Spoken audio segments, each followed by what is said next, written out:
బూటకపు హామీలతో అధికారంలోకి వచ్చిన కూటమి ప్రభుత్వం ప్రజల్ని మోసం చేసిందని కర్నూలు ప్రజలు మండిపడుతున్నారు. రాష్ట్ర ప్రభుత్వం ప్రకటించిన మంత్రుల ర్యాంకింగ్పై వారు ఆగ్రహం వ్యక్తం చేస్తున్నారు.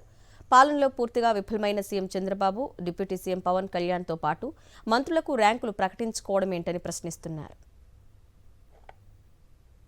మంత్రుల యొక్క ర్యాంకులను రాష్ట్ర ప్రభుత్వం ప్రకటించింది. మరి మన కర్నూలు జిల్లాకి చెందినటువంటి మంత్రి యొక్క ర్యాంకు 15 వచ్చింది. టీజీ భరత్ గారు మంత్రి అయినప్పటి నుంచి ఈ కర్నూలు జిల్లా అభివృద్ధి కానీ లేదా పరిశ్రమల యొక్క అభివృద్ధి పైన కానీ ఎలాంటి శ్రద్ధ పెట్టలేదని చెప్పేసి ఈ ర్యాంకును బట్టి మనకు అర్థమవుతుంది. విశాఖపట్నంలో మిట్టల్ స్టీల్ ఏర్పాటు చేస్తున్నటువంటి ఆ మిట్టల్ స్టీల్ పైనే ఎక్కువ ధ్యాస ఉందని చెప్పేసి మనకు అర్థమవుతుంది. ఈయన పని వేరే దానిపైన ఉండడం వల్లనే ఈరోజు ఇలాంటి ర్యాంక్ వచ్చిందని చెప్పేసి మేము భావిస్తున్నాం.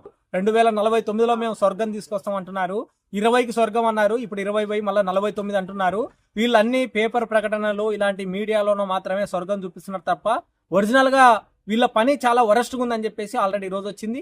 రాష్ట్రంలో శాంతి భద్రతలన్నీ కూడా ఈ రోజు లోపించాయి. ఈ లోపించాయనడానికి కారణం కూడా ఆమె ప్రకటించిన ఈరోజు హోమ్ మినిస్టర్ కి 20వ ర్యాంకు కేటాయించారు. మరి పవన్ కళ్యాణ్ పొద్దు నుంచి రాత్రి వరకు వాళ్ళ పని బాలేదు, వీళ్ళ పని బాలేదు, నాకు గనక అవకాశం ఇస్తే మొత్తం నేను అన్ని శాఖలు చక్కబెడతా అంటున్నాడు. మరి ఆయనకి ఇచ్చిన అవకాశం డిప్యూటీ సీఎం, ఆయన ర్యాంక్ ఈరోజు 10 వచ్చింది. రాష్ట్ర ప్రభుత్వం మంత్రులకి ఏదో గొప్పగా పనిచేశారని చెప్పేసి ర్యాంకులు ప్రకటించింది. ఏదైతే ర్యాంకులు ప్రకటించడంలో ఏ రకంగా ర్యాంకులు ప్రకటించాలనేది కూడా ఎవరికి అర్థం కాని పరిస్థితిలో నేడు ఉంది. ఏదైతే విద్యాశాఖ మంత్రి నారా లోకేష్ గారికి 8వ ర్యాంక్ ప్రకటించారు. ఏదైతే విద్యారంగంలో అనేక రకాల సమస్యలు నేడు కూడా ఉన్నాయి, కానీ అయినా కూడా 8వ ర్యాంకు ప్రకటించడం జరిగింది.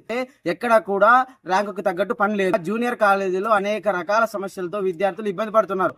డిగ్రీ కాలేజ్ విద్యార్థులు అనేక రకాల ఎక్విప్మెంట్ లేక కాలేజీల్లో చాలా ఇబ్బంది పడుతున్నారు. ఫీజు రియంబర్స్మెంట్ చేస్తానన్నారు. దాదాపు ప్రభుత్వం వచ్చి కూడా 7 నెలలు అవుతున్నా కూడా ఇంతవరకు కూడా ఫీజు రియంబర్స్మెంట్ దానికి సంబంధించిన ఊసే లేదు. ఓహో తల్లికి వందనం ఇస్తారు, విద్యార్థులు బాగా చదువుకుంటారు అన్నారు, కానీ దాన్ని కూడా నామరూపాలు లేకుండా చేశారు. ర్యాంకు ప్రకటించడం 8వ ర్యాంక్ బాగానే ఉంది, కానీ పనిలో మాత్రం శూన్యంగా నారా లోకేష్ పని ఉంది. కర్నూలు జిల్లా టీజీ భరత్, అదేవిధంగా రామానాయుడు ఇద్దరు ర్యాంకులు చూసి తన దారుణమైనటువంటి పరిస్థితుల్లో ఉన్నాయి. డిప్యూటీ సీఎం పదవి ఇచ్చారు, అన్ని మంత్రి పదవులు నీ దగ్గరే ఉంటాయి, కానీ నువ్వు ఏ రకంగా పనిచేసావు? నీ ర్యాంకు చూస్తే 10వ ర్యాంక్ వచ్చింది. ఆదర్శంగా ఉండాల్సినటువంటి ముఖ్యమంత్రి గారు పవన్ కళ్యాణ్ ర్యాంకులు చూస్తే 6వ స్థానంలో 10వ స్థానంలో ఉన్నారు. టీం కి నాయకులుగా ఉండి పనిచేయాలో వాళ్ళ ర్యాంకులే 6వ స్థానంలో 10వ స్థానంలో ఉంటే మిగతా వాళ్ళు బాగా పనిచేస్తారని చెప్పేసి ఎట్లా అనుకోవాలని చెప్పేసి నేను ప్రశ్నిస్తున్నాను. ఈ రోజు 6వ స్థానంలో ముఖ్యమంత్రి గారి ర్యాంకు ఉంది. రాష్ట్రంలో ప్రజలు చాలా కష్టాలు పడుతున్నారు, చాలా ఇబ్బందుల్లో ఉన్నారు. వాళ్ళ సమస్యలన్నీ గాలి కొదిలేసి ఇతర రాష్ట్రాలకు ఎన్నికల ప్రచారం కోసం తిరుగుతున్నాడు.